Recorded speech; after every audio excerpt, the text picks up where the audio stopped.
Hey guys, welcome to my channel. This is my channel Jai Maa Sheetla देवी। कैसे हैं आप सब? आपसे आज बात करने वाली हूँ कि जब माँ की शक्ति चलना शुरू करती है किसी साधक के साथ, तो उसकी परीक्षा कितने हद तक ले जा सकती है माँ की, या उसको कैसे पता चलेगा कि मेरी जो ये कंडीशन चल रही है वो मेरी शक्ति की वजह से चल रही है, शक्ति एक परीक्षा चला रही है मेरे ऊपर।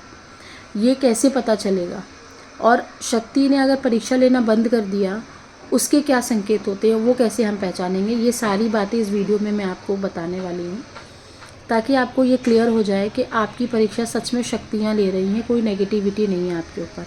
क्योंकि मेरे पास जो लोग आते हैं काउंसलिंग सेशन में, जब मैं उनकी चेकिंग करती हूँ तो उसमें ये चीज़ निकल के आती है कि आपके ऊपर तो नेगेटिविटी है, आप तो इसको माँ की परीक्षा समझ रहे हो, और वो जो नेगेटिविटी है वो उसके ऊपर आके माँ काली का नाम लेकर के मुझसे बात कर रहा है। इतना मतलब बेवकूफ़ समझा सामने वाले को।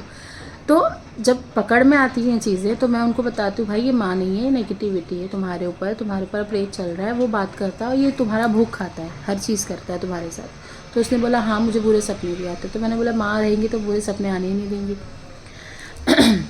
खैर, ऐसे में क्या होता है कि आपको सपनों के द्वारा नेगेटिविटी परेशान करती है, लेकिन जब माँ की परीक्षा चलती है तो सपने के द्वारा कोई नेगेटिविटी आपको परेशान नहीं कर सकती है। ये पूरा प्रॉपर संकेत होता है। दूसरी चीज़ होती है, जब माँ परीक्षा लेना शुरू करती है तो आपको सर के बाल से लेकर पैर के अंगूठे तक पूरा नचा देती है, मतलब पूरा एकदम डिस्ट्रॉय कर देती है। जिस चीज़ पे आपको घमंड था, आपके ईगो पे, आपके गुस्से पे, आपके फैमिलीज़ पे, आपके पैसों पर, आपके जॉब पे, आपकी कोई भी चीज़ पोजीशन पर, या किसी भी चीज़ पे आपको घमंड था, वो घमंड पहले टूटेगा। अब वो तोड़ने के लिए चाहे जितना बड़ा जाल बिछाए, शक्तियाँ जाल बिछाने में बहुत तेज़ होती है, वो चाहे जितना बड़ा जाल बिछाएंगी उतना ज़्यादा आप फंसते चले जाओगे। कोई दोस्त ने पैसे मांग लिए, आपने उसको पैसे दे दिए 20 लाख रुपए उठा के, अब आप उससे 20 लाख रुपए मांगने जा रहे हो, उसका फ़ोन ऑफ है, सब कुछ ऑफ है, पैसे का घमंड जिसके ऊपर था, पैसे तो ख़त्म। अब क्या? आप जाओगे कहाँ पे? माता की शरण में, सीधा मंदिर में जाओगे, माथा टेकोगे, है ना? तो ऐसे जाल बिछाती हैं शक्तियाँ। आपका जो भी गुरूर होता है, जो भी घमंड होता है, वो पहले तोड़ती है। तीसरी चीज़, आपको हेल्थ इश्यूज़ बहुत ज़्यादा होने लगते हैं, ठीक है? और हेल्थ इश्यूज़ इसलिए होते हैं, ऐसा नहीं कि वो हेल्थ इश्यूज़ परमानेंट होते हैं। हेल्थ इश्यूज़ परमानेंट नहीं देती हैं शक्तियाँ, आपको कुछ समय के लिए कठिनाई देती हैं ताकि आप सुधर जाओ। आपकी जो जितनी भी लिमिट है उतनी ही लिमिट में रहो, ज़्यादा पैर मत फैलाओ। तुमको इंसान बनाकर धरती पे भेजा था, तुम इंसान बनो, भगवान बनने की कोशिश मत करो या जानवर बनने की कोशिश मत करो। तो ये सारे जो भी होता है ना, षड्यंत्र होता है डेस्टिनी का, ब्रह्मांड का, ऊर्जाओं का, शक्तियों का, कि आपको ना इंसान बना करके भेजा था और आप देवता के तुल्य, मतलब देवता देवी देवता के तुल्य बनो और मरने के बाद हमारे पास आओ। तो घमंड टूटेगा, शरीर टूटेगा, शरीर में बीमारियां लगेंगी, बहुत बीमारियां लग सकती हैं, या एक दो भी लग सकती है। एक दो भी लगेगी तो आपको ऐसा लगेगा ज़मीन आसमान फट रहा है मेरा। पहले के ज़माने में जब सर दर्द हुआ करते थे तो लोग चाय पी के, नींद पूरी करके, खाना अच्छा खा के उसको ठीक किया करते थे। बट आज के लोगों को अगर हल्का सा पैर भी दर्द होता है तो लोग दवाइयाँ लेने भागते हैं। उसको ये नहीं सोचते हैं कि शायद मेरे पैरों में सूजन है, मुझे एक्सरसाइज करनी चाहिए, मुझे पैर का ध्यान देना चाहिए। पर नहीं, आज के लोग मेडिसिन ज़्यादा लेते हैं। तो ऐसे आपको लगेगा कि आपकी मेडिसिन शुरू हो चुकी हैं, आपका एक प्रॉब्लम जा रहा है तो दूसरा प्रॉब्लम शुरू हो रहा है हेल्थ का। तीसरी चीज़, आपको पैसों की दिक्कत रहेगी, पैसे आने का रास्ता बंद होता चला जाएगा। धीरे धीरे आपको ऐसा लगेगा पैसे के सारे रास्ते बंद हो रहे हैं, ठीक है? आपको, चाहे आप जॉब कर रहे हो, बिज़नेस कर रहे हो, या हाउस वाइफ हो, चाहे बच्चे हों आप, चाहे वृद्ध हो, आपको हर जगह से ना पैसा आना, ऐसा लगेगा कि आपके ना पैसे आने बंद हो गए हैं, ठीक है? आपका हाथ ब्लॉक होना शुरू हो जाएगा, खर्चे बढ़ जाएंगे, हर जगह से आपको डिप्रेशन सा माहौल ऐसा नज़र आएगा कि यार इतना ज़्यादा अचानक से डिप्रेशन कहाँ से बन गया। अचानक से अपने आप से है ना, आप बातें करोगे, ढेर सारी बातें करोगे, अकेले रहने का दिल करेगा, चिड़चिड़ापन रहेगा, डिप्रेशन रहेगा, टेंशन में रहोगे, रातों की नींद पूरी उड़ जाएगी, रातों को सोओगे नहीं, अच्छा फील नहीं होगा, ऐसा लगेगा किसी को जाके मार दूँ, ऐसा लगेगा किसी को जाके गालियाँ दे दूँ, ऐसा लगेगा क्या नहीं क्या जाकर बोल दूँ, मैंने उसको पैसे दिए थे, मैंने उसको इतना हेल्प करा था, ऐसे समय पे आकर मेरी हेल्प नहीं कर रहा वो सामने वाला इंसान। तो ऐसी सारी चीज़ें आपके साथ होती हैं जब परीक्षा लेती हैं शक्तियाँ। लेकिन ये सारी चीज़ें परमानेंट नहीं हैं। जो लोग ये सोच रहे हैं कि हाय इतना सब होता है तो कैसे जिएगा एक इंसान, कैसे एक साधक जिएगा? और क्या ये सही है माँ की पूजा करने वाले लोगों को इतना कठिनाई?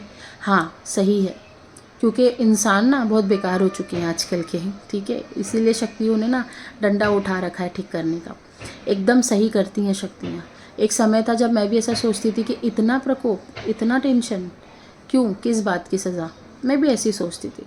लेकिन आज समझ में आता था कि ज़रूरी था मेरे लिए उनका डंडा उठाना, उनका मारना, उनका मुझे समझाना, ये बहुत ज़रूरी था। तभी तो आज यहाँ पहुँच पाई ना। संकेत आपको एकदम लाइट फील होंगे, आपको प्रॉपर दिखाई देगा जो मैं आपको बता रही हूँ। ऐसे तो बहुत सारे संकेत होते हैं, बीमारियाँ लगती हैं, आपको आपके हस्बैंड से दूर जाने का दिल करेगा, बच्चों से दूर रहने का दिल करेगा, घर में कोई काम करने का दिल नहीं करेगा, है ना। एकदम आपको ऐसा नीचे गिरा दिया जाएगा, आपको ऐसा समझा जाएगा तू कुछ नहीं है, किसी काम का नहीं है, चले जा यहाँ से, कुछ कमा, कुछ खा, कुछ कर अपने लिए, ऐसा आपको गिनती की जाएगी। और ये इसीलिए होता है क्योंकि वो शक्ति चाहती है कि आप अपने पैर पे खड़े रहो। पैर पे खड़े होने का मतलब ये नहीं है कि आप पैसे कमाओ, हर चीज़ से पैसे पैर पे खड़े रहो, कोई आपकी इंसल्ट करके ना चला जाए।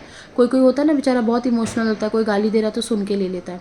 तो शक्तियाँ आपको बताती हैं कि आपको लड़ना नहीं है, लेकिन इतना भी बेवकूफ़ नहीं बनना है कि कोई आपका फ़ायदा उठा के चले जाए, ठीक है। तो ये सारे संकेत आपको मिलेंगे जब आपकी परीक्षा चलेगी। आप अकेले रहोगे और आपको ऐसा लगेगा कि मैं इस काम के लिए नहीं बना हूँ जो मैं काम कर रहा हूँ। नौकरी कर रहे हो तो ऐसा लगेगा नौकरी के लिए नहीं बना हूँ, बिज़नेस कर रहे हो तो ऐसा लगेगा मैं बिज़नेस के लिए नहीं बना हूँ। मैं मंदिर जाने का दिल करेगा आपको धीरे धीरे, फिर आपको पाठ पूजा करने का दिल करेगा। आपको ऐसे ऐसे लोग मिलेंगे जो स्पिरिचुअल ग्रोथ में रहेंगे, जो स्पिरिचुअलिटी को सीख रहे होंगे।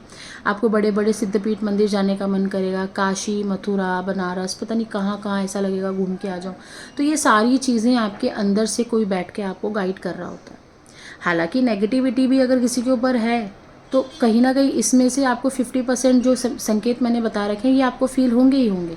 लेकिन नेगेटिविटी का एक ये होता है कि जब तक उस इंसान का इलाज ना हो जाए ना नेगेटिविटी से, तब तक वो बाहर नहीं निकल सकता, मतलब वो पॉजिटिव नहीं हो सकता। समझ में आ रही है बात? अगर नेगेटिविटी है तो उसका इलाज मैंडेटरी है, इलाज कराओगे तभी ठीक होगे। लेकिन अगर माँ की परीक्षा चल रही है या शक्ति की परीक्षा चल रही है तो आप अपने आप ही ठीक होना शुरू कर देते हो। बस एक ही इसमें शर्त होती है कि आप कोई बुरे कर्म में ना फंसे, ठीक है। आप कोई भी बुरा कर्म नहीं करें। सारे बुरे कर्म करने जब जाओगे, स्मोकिंग करते थे, स्मोकिंग करने जाओगे परीक्षा के समय पे, आपको ऐसा लगेगा कोई चीज़ है जो अंदर बैठ के बोल रही शी कितना गंदा काम कर रहा है तो ऐसी भावना आपकी हो जाएगी।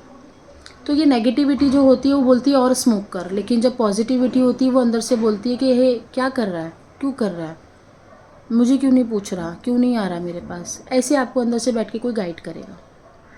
अब बात कर लेते हैं कि अगर परीक्षा ख़त्म हो गई है तो कैसे पता चलेगा। देखो, साधक की परीक्षा कभी ख़त्म नहीं होती है। जो इस गलत फहमी में है प्लीज़ उजागर हो जाइए इस चीज़ से। एक साधक जो है, जो इस वीडियो को देख रहा है, वो मेरी बात को अच्छे से समझ रहे होंगे। एक साधक की परीक्षा कभी ख़त्म नहीं हो सकती है, क्योंकि जो एक साधक होता है उसको ऐसी चीज़ें प्रदान की जाती है क्योंकि उसके अंदर घमंड कभी भी उत्पन्न हो सकता है। इसीलिए कभी भी शक्तियाँ उनको पूरा रिलीज़ नहीं करती हैं परीक्षा से। अगर एक बार साधक के अंदर ईगो आ गया, घमंड आ गया, है ना, अपने आप को दिखाने की लालसा आ गई, तो शक्ति उनका साथ छोड़ देगी और ये शक्तियाँ नहीं चाहती। इसीलिए साधक को कभी भी रिलीज़ नहीं करती हैं परीक्षा से। तो परीक्षा आपकी सदैव चली रहेंगी। लेकिन जो एक मुख्य परीक्षा चलती है, जो बुरा समय की परीक्षा चलती है, जो बुरा समय ही देखते रहते हो, वो कब ख़त्म होता है? वो ख़त्म होता है आपको संकेत मिलेंगे, ठीक है। संकेत मिलेंगे। पहला संकेत ये मिलेगा कि आपको आपका सोल पर्पस नज़र आ जाएगा। आपके अंदर से मन में ये आएगा कि मुझे ये काम करने में कोई मज़ा नहीं आ रहा, मैंने बचपन से मुझे इस चीज़ में इंटरेस्ट था, मैं यही काम करूँगा या करूँगी, ठीक है। जैसे मैं अभी काउंसलिंग का काम करती हूँ, मतलब अपनी बातों से या अपनी एनर्जी से, पता नहीं किसी चीज़ से उनको हीलिंग मिलती है सामने वाले इंसान को। वो सामने वाला इंसान ज़्यादा अच्छे से बताएगा, मैं क्या बताऊँगी। कहीं ना कहीं वो बचपन से था। तो ऐसे ही आपको भी समझ में आएगा कि बचपन से वो चीज़ आपके अंदर डाली गई थी ताकि एक समय पे उस चीज़ का आप उपयोग कर सको। तो आपको सोल पर्पस नज़र आएगा अपने अंदर कि मुझे ये वाला काम नहीं करना चाहिए, मुझे ये काम करना चाहिए। तो आप धीरे धीरे उस काम की तरफ भागोगे। परीक्षा ख़त्म होने के बाद आपको दिल से आवाज़ आनी शुरू हो जाएगी कि तुझे इसके साथ नहीं बैठना है, ये काम नहीं करना है, यहाँ नहीं जाना है, ये इंसान गलत है। इसको पैसे नहीं देने हैं, यहाँ काम नहीं करना है, वहाँ काम करो, नज़र लग गई है, दोष है, घर में नेगेटिविटी है। तो ये सारी चीज़ें धीरे धीरे धीरे पता चलनी शुरू होती है। तो समझ जाओ परीक्षा जो तुम्हारी मेन परीक्षा थी वो तुमने क्रॉस कर ली, तुम पास हो गए। हेल्थ जो जिसके लिए तुम दवाइयाँ खा रहे थे, अब वो हेल्थ बिना दवाई की ठीक होनी शुरू हो जाएगी। कोई काम नहीं करना, कोई एक्स्ट्रा नींद नहीं ली तुमने, कुछ भी नहीं खाया, कोई मेडिसिन्स नहीं ली, कोई डाइटिंग नहीं करी, कोई एक्सरसाइज नहीं करी, ऑटोमेटिकली वो बीमारी अपनी आपकी जाने शुरू कर देती है। कहीं ना कहीं आपके मन में ये आना शुरू हो जाता है कि देख देखो शुगर है ना, तो तू शुगर में ये चीज़ खा, या इसका जूस बना के पी, या ये काढ़ा बना कर पी। तो ऑटोमेटिकली आपको ब्रेन में आता है। आपको ये ऐसी पावर है ना, इसमें आपको एस्ट्रोलॉजी सीखने की ज़रूरत नहीं है, इसमें आपको डाइटिशियन का कोई कोर्स करने की ज़रूरत नहीं है, इसमें रेकी हीलिंग करने की कोई ज़रूरत नहीं है, कोई भी कोर्स करने की ज़रूरत नहीं है। ये ऐसा कोर्स है, ये ऑल इन वन है देवी की शक्ति का।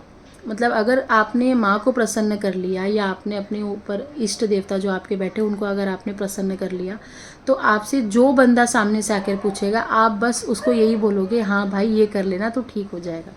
मतलब ये इतनी बड़ी सुप्रीम पावर है।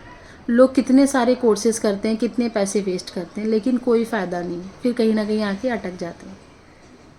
तो जब आपकी परीक्षा ख़त्म होगी ना, तो आपका ब्रेन जो है ना इतनी ज़्यादा स्पीड से भागना शुरू होता है, उसकी कोई काउंटिंग नहीं है। क्योंकि वो डे बाय डे ना आपका जो स्पीड है वो बहुत ज़्यादा तेज़ हो रहा है, 10 की स्पीड रोज़ बढ़ रही है। ठीक है, आपका पूजा पाठ करने का बहुत ज़्यादा मन करेगा जब आपकी परीक्षा ख़त्म होने वाली होगी।